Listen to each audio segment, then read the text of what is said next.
గురుభ్యో నమ. నవంశ చక్రం మరియు వివాహ జీవితం.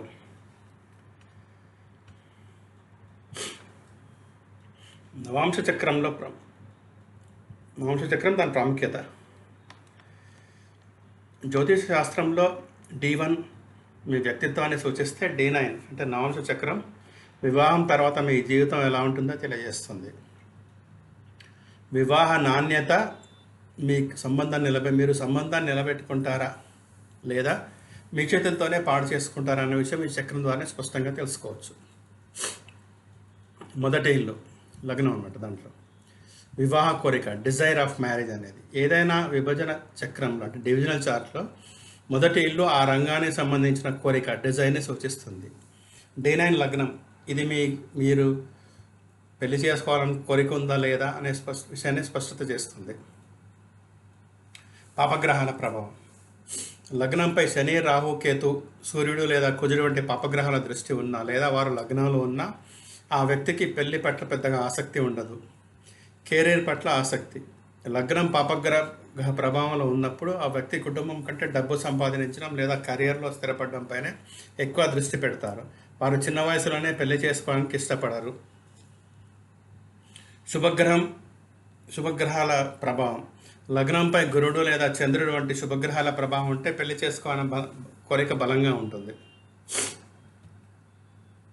లగ్నాధిపతి మరియు వివాహం ఎలా జరుగుతుంది? కోరిక నెరవేరే విధానం, ఫుల్ఫిల్మెంట్ ఆఫ్ డిజైర్స్. లగ్నం కోరికను చూపిస్తే ఆ కోరిక ఎలా నెరవేరుతుంది చెప్పేది లగ్నాధిపతి అంటే లగ్నాలాడు. లగ్నాధిపతి శుభగ్రహంగా ఉంటే లగ్నాధిపతి శుభగ్రహమై కేంద్ర లేదా త్రికోణాల్లో బలంగా ఉంటే పెళ్లి కోరిక సులభంగా నెరవేరుతుంది. ఒకవేళ పెళ్లి ఆలస్యమైన సంబంధం వెతకడం ప్రారంభించినప్పుడే పనులు సజావుగా సాగుతాయి. లగ్నాధిపతి పాపగ్రహం అయితే లగ్నాధిపతి కుజుడు లేదా శని అయి మరో పాపగ్రహంతో కలిసి ఉంటే పెళ్లి సంబంధం దొరకడం కష్టం ఉంటుంది. ఇలాంటి వారు పెళ్లి కోసం ఎంతో కష్టపడాల్సి ఉంటుంది. కాంట్రాక్ట్ వివాహాలు. లగ్నాధిపతి రాహు, కేతు లేదా శని ప్రభావంలో ఉంటే ఆ వివాహం భావోద్వేగాల కంటే ఒక బిజినెస్ కాంట్రాక్ట్ వల్ల ఉంటుంది. ఉదాహరణకు విదేశాలకు వెళ్ళడం కోసం చేసుకునే పెళ్లి. కుటుంబ సభ్యుల మద్దతు. లగ్నాధిపతి శుభగ్రహంతో కలిసి ఉంటే ఆ వ్యక్తి పెళ్లి చేసుకోవాలని లేకపోయినా కుటుంబ సభ్యుల వారిని ఒత్తిడి చేయరు, మద్దతుగా నిలుస్తారు. 7వ ఇల్లు వివాహం నాణ్యత, క్వాలిటీ ఆఫ్ మ్యారేజ్. వివాహ జీవితం యొక్క నాణ్యత లేదా స్థితిని నవాంశంలోని 7వ ఇంటి ద్వారా తెలుసుకోవాలి. 7వ ఇంట్లో పాపగ్రహాలు ఉంటే కనుక 7వ ఇంట్లో శని కానీ, రాహు కానీ, కేతు, సూర్యుడు వంటి కుజుడు వంటి పాపగ్రహాలు ఉంటే వివాహం సుఖంగా ఉండదు. శని లేదా రాహు 7వ ఇంట్లో ఉంటే కనుక ఆ వివాహం ఒక దుఃఖకరమైన సాడ్ స్టోరీ వలె లేదా చాలా కష్టమైన జీవితంలా ఉంటుంది. నిరంతర పోరాటం. 7వ ఇల్లు పాప ప్రభావంలో ఉంటే దంపతుల మధ్యన 30-40 ఏళ్ల పాటు నిరంతరం గొడవలు జరిగే అవకాశం ఉంటుంది. 7వ ఇంట్లో శుభగ్రహాలు ఉంటే 7వ ఇంట్లో గురుడు, శుక్రుడు, బుధుడు లేదా చంద్రుడు ఉంటే వివాహ జీవితం ప్రాథమికంగా బాగానే ఉంటుంది. భాగస్వామి గౌరవం. 7వ ఇంట్లో గురుడు ఉంటే మీ భాగస్వామి మిమ్మల్ని ఒక దైవంలా గౌరవిస్తారు. 7వ ఇంటి అధిపతి వివాహాన్ని నిలబెట్టుకోవడం. వివాహాన్ని మీరు ఎలా మెయింటైన్ చేస్తారో లేదా నిలబెట్టుకుంటారో అనేది మీ 7వ ఇంటి అధిపతిపై ఆధారపడి ఉంటుంది. సవాల్తో కూడిన వివాహాన్ని నిలబెట్టుకోవడం. 7వ ఇల్లు పాపగ్రహంలో ఉండి అంటే చెడు వివాహం. 7వ ఇంటి అధిపతి శుభగ్రహాలతో కలిసి ఉంటే ఆ వ్యక్తి ఎన్ని కష్టాలు వచ్చినా తన వివాహాన్ని ఓపికతో నిలబెట్టుకుంటాడు. మన తల్లిదండ్రుల కాలంలో ఇలాగే చాలామంది ఇబ్బందులు పడ్డా కానీ వివాహాన్ని కాపాడుకున్నారు. మంచి వివాహాన్ని పాడు చేసుకోవడం. 7వ ఇంట్లో శుభగ్రహాలు ఉన్నప్పటికీ మంచి భాగస్వామి దొరికిన 7వ ఇంటి అధిపతి పాపగ్రహాలతో కలిసి ఉంటే ఆ వ్యక్తి తన స్వభావం లేదా పరివర్తన ద్వారా మంచి సంబంధాన్ని తన చేతులతో తానే పాడు చేసుకుంటాడు. విడాకుల యోగం. 7వ ఇల్లు పాప ప్రభావంలో ఉండి 7వ ఇంటి అధిపతి కూడా ఆ పాపగ్రహాలతో కలిసి ఉంటే ఆ వివాహాన్ని నిలబెట్టుకోవడం అసాధ్యం. ఇది విడాకులకు దారితీస్తుంది. స్వయంకృత అపరాధాలు మరియు గ్రహ కలయికలు. వివాహ జీవితాన్ని నాశనం చేయడానికి గ్రహాలు మనతో కొన్ని పనులు చేయిస్తాయి. దీనికి గ్రహస్థితి ఎలా ఉంటుందో ఇప్పుడు చూడవచ్చు. శుభగ్రహం ప్లస్ పాపగ్రహం కనుక ఉంటే కనుక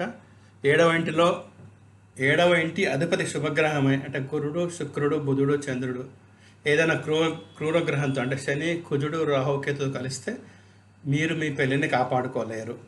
పిశాచ యోగం. ఏడవ ఇంటి అధిపతి అయిన కుజుడు అయి కేతువుతో కలిసి ఉంటే అది పిశాచ యోగం అవుతుంది. దీనివల్ల వ్యక్తి ప్రవర్తన తన భాగస్వామికి ఏ పాత్రం సుఖాన్ని ఇవ్వదు. 11వ ఇంటి ప్రభావం. నవాంశలో 7వ ఇంటి అధిపతి 11వ ఇంట్లో ఉండడం వల్ల ప్రమాదకరమైన స్థితిగా ఉంటుంది. ఆత్మకారక గ్రహం. 7వ ఇంటి అధిపతి ఆత్మకారక గ్రహమై 5వ ఇంట్లో ఉంటే అది సంతాన ప్రాప్తులు ఇబ్బంది కలిగిస్తుంది. అలాగే ఆత్మకారక గ్రహం 7వ ఇంట్లో ఉండడం కూడా వివాహానికి మంచిది కాదు. ఆధిపత్యం మరి పరిహారాలు.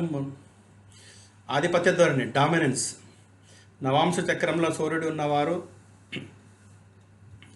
తమ భాగస్వామిపై ఆధిపత్యం చెలాయించని ప్రయత్నిస్తారు.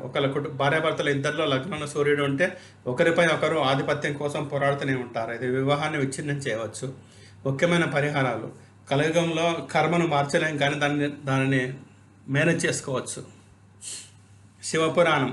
వివాహ సమస్యలు ఉన్నవారు శివపురాణం నుండి వచ్చిన శక్తివంతమైన పరిహారాలను అనుకరించాలి. నక్షత్ర ఆధారిత పరిహారాలు. సమస్య తీవ్రతను బట్టి నక్షత్రాల ఆధారంగా రెమెడీలు చేస్తే ప్రభావవంతంగా పనిచేస్తాయి. దైవచింతన.